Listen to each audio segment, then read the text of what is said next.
Selamat datang di channel Artikel View.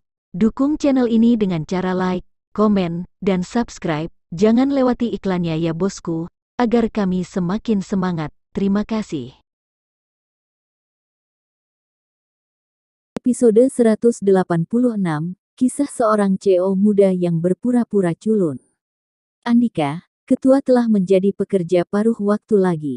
Meskipun perasaan ini tidak menyenangkan, tetapi saya yakin Anda dapat beradaptasi dengannya. Saya berharap semoga berhasil. Setelah Ariel selesai mengucapkan kata-kata ini, dia tidak peduli bahwa Andika kasar padanya sekarang, dan segera pergi. Jika dia ingin peduli, Andika pasti sudah lama mati. Namun, sejauh menyangkut situasi saat ini, Andika tidak melanggar intinya. Andika bergeser beberapa langkah untuk memberi jalan bagi Ariel. Dia tidak berani menghentikannya, dan dia tidak bisa mengalahkannya lagi, jadi dia hanya bisa berbicara dengan cepat.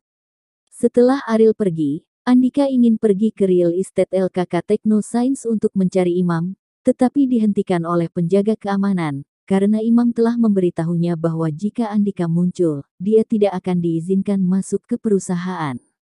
Andika tidak berdaya dan hanya bisa menunggu di pintu. Baru setelah pulang kerja Andika berlari menemui imam. Saudara imam, saya mohon Anda untuk memberi perusahaan kesempatan lagi. Anda dapat membuat permintaan, dan saya akan memuaskan Anda dengan segalanya. Andika memandang imam dengan tatapan memohon. Sekarang satu-satunya cara untuk membawa perusahaan hidup kembali adalah untuk mengambil hanya dengan cara ini, bank tidak akan menekan perusahaan. Andika, apakah kamu pikir aku bercanda denganmu? Ini adalah ketiga kalinya, apakah kamu pikir kamu masih memiliki kesempatan? Imam berkata dengan dingin. Saudara imam, tolong bantu saya. Jika Anda tidak membantu saya akan selesai. Jika Anda ingin Kauri kembali ke perusahaan, saya juga dapat mengundangnya, kata Andika. Imam menggelengkan kepalanya dan berkata, sudah terlambat. Jika Anda tidak ingin terpojok, cara terbaik sekarang adalah menjual perusahaan. Ini adalah saran paling tepat yang bisa saya berikan kepada Anda. Adapun kerjasama, itu tidak mungkin. Andika melihat Imam hendak masuk ke mobil, dia hanya berdiri di depan Imam dan berkata, Saudara Imam, beri saya kesempatan dan diskusikan sebelum saya menjadi ketua. Saya tidak mau, jual saja perusahaannya. Terserah kamu, dan dengan kemampuanmu, kamu tidak cocok menjadi ketua, dasar sampah, kata Imam dengan nada menghina. Ketika penjaga keamanan perusahaan melihat Andika menghalangi Imam, mereka segera bergegas, menatap Andika dengan sikap yang mengesankan. Andika dimarahi sebagai pemborosan dan dengan rela berkata, Saudara Imam, saya memang sia-sia sekarang, tetapi Anda hanya perlu memberi saya kesempatan. Saya akan membuktikan kepada Anda bahwa saya bisa. Imam tertawa dan berkata, maukah kamu tumbuh dewasa? Apa hubungannya dengan saya, dan Anda bahkan tidak ingin berbalik dalam hidup Anda, karena Anda telah menyinggung seseorang yang tidak dapat Anda sakiti, apalagi Anda, bahkan wanita tua dari keluarga Wijaya masih hidup, dia tidak bisa menyinggung perasaannya. Setelah Imam mengangkat tangannya, beberapa penjaga keamanan segera membawa Andika pergi. Andika melihat mobil Imam pergi dengan putus asa, mungkinkah benar hanya dengan menjual perusahaan bisa ada jalan keluar? Tapi sudah berapa lama sejak dia menjadi ketua, Andika sangat tidak mau. Kauri, kamu jalang busuk, bukankah kamu hanya tidur dengannya? Saya tidak percaya bahwa tidak ada cara lain. Andika berkata dengan gigi terkatup, lalu dia mengeluarkan ponselnya dan memutar nomor Sofia. Di mana kamu? Aku ingin melihatmu sekarang, kata Andika. Meskipun Sofia khawatir tentang situasi saat ini dan masa depan perusahaan, baginya, ini bukan hal terpenting dalam hidupnya. Yang harus dia lakukan adalah menikah dengan keluarga kaya, jadi dalam 2 hari terakhir, Sofia telah membuat banyak teman dan memasuki banyak karir yang berbeda dalam lingkaran orang kaya tahu beberapa. Sangat disayangkan dia tidak memenuhi persyaratannya, jadi Sofia tidak buru-buru memulai. Aku di rumah, ada apa? Sofia bertanya. Aku akan segera ke rumahmu dan tunggu aku di rumah. Andika menutup telepon dan melaju menuju rumah Sofia. Sofia merias wajahnya dan mengenakan pakaian yang sangat seksi. Dia berencana pergi ke pesta generasi kedua yang kaya malam ini untuk melihat apakah dia memiliki kesempatan untuk bertemu dengan pria kaya yang disukainya. Ketika Andika tiba, Sofia berkata, "Jika kamu memiliki sesuatu, katakan saja padaku dengan cepat, aku harus pergi ke pesta."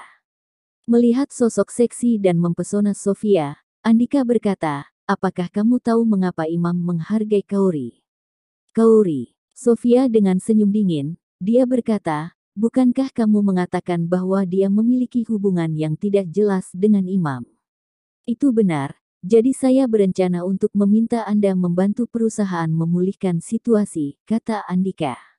"Aku." Sofia mengerutkan kening, tanggung jawab ini ditanggung oleh Andika. Bagaimana itu bisa menimpanya, dan dia tidak bisa membuat Umam berubah pikiran. "Kamu pergi menemani Imam, selama dia bahagia, dia pasti akan bersedia memberi perusahaan kesempatan," kata Andika. "Andika, apakah kamu gila?" Sofia berkata dengan bersemangat ketika dia mendengar ini, bagaimana dia bisa bersedia menemani Imam. Dia harus menikah dengan keluarga kaya di masa depan. Bagaimana jika sejarah hitam ini terungkap? Tidak merusak masa depanmu. Sofia, kamu juga anggota keluarga Wijaya. Sekarang kamu hanya diminta berkorban sedikit untuk keluarga Wijaya. "Tidak apa-apa," kata Andika. "Tentu saja tidak. Kepolosanku lebih berharga dari sekedar keluarga Wijaya. Jika calon mertuaku tahu tentang ini, aku akan selesai," kata Sofia. Andika tahu bahwa dia masih bermimpi untuk menikah dengan keluarga kaya, tetapi ada fakta yang tidak disadari Sofia. Kecantikannya memang merupakan keuntungan bagi wanita biasa, tetapi untuk keluarga kaya, itu dihitung sebagai apa? Mereka yang benar-benar kaya dan kaya, dengan supermodel yang tak terhitung jumlahnya, bagaimana dia bisa membandingkannya? "Sofia, berhentilah bermimpi. Dengan kecantikanmu, bagaimana mungkin kamu menikah dengan keluarga kaya? Kamu harus bangun," kata Andika. Mendengar kalimat ini, wajah Sofia tiba-tiba tenggelam, dan dia berkata, "Andika, maksudmu?" "Maksudku sangat jelas. Mustahil orang-orang kaya itu jatuh cinta padamu. Bisakah kamu membandingkannya dengan model bintang itu? Dan dengan status Anda saat ini, bagaimana Anda berhubungan dengan lingkaran kelas atas yang sebenarnya? Saya tahu Anda telah menghadiri banyak pesta akhir-akhir ini, tetapi Anda harus menyadari bahwa tidak satu pun dari pesta itu yang benar-benar orang kaya," kata Andika. Sofia tahu ini, dan dia juga mencoba untuk mencapai lingkaran kelas atas, tetapi tidak ada rencana yang layak untuk saat ini, tetapi dia percaya bahwa selama dia mau melakukannya, dia bisa melakukannya. "Lakukanlah. Ini hanya masalah waktu, saya yakin bisa mencapainya," kata Sofia. "Kamu tidak bisa melakukannya. Kecuali keluarga Wijaya bisa menjadi keluarga kelas 1, kamu tidak akan pernah bisa berhubungan dengan lingkaran semacam itu."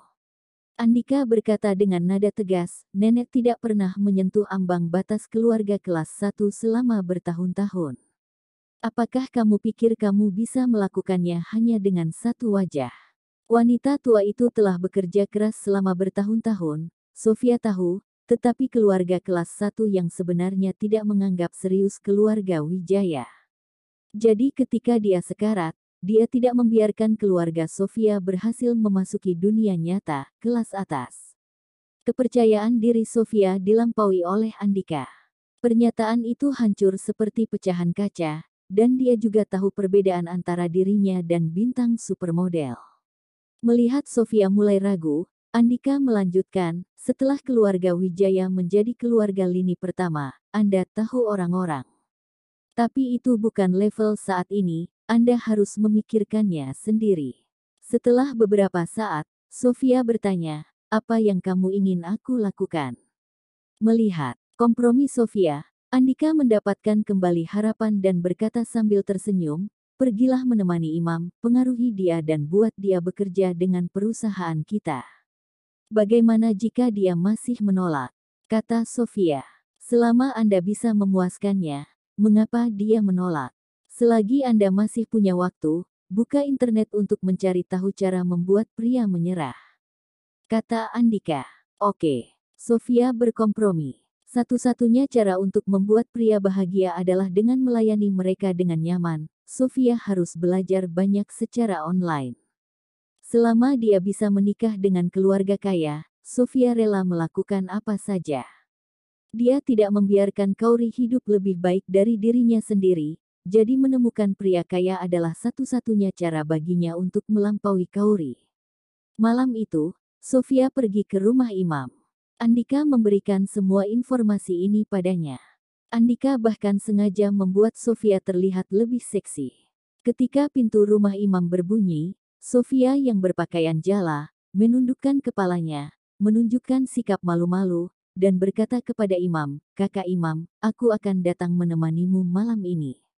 Imam tidak berharap Sofia datang saat ini harus diinstruksikan oleh Kauri, tetapi dia tidak berani melakukan hal seperti itu, dan bahkan jika Sofia ditidurkan, tidak mungkin untuk mengubah kerja sama. Bersambung.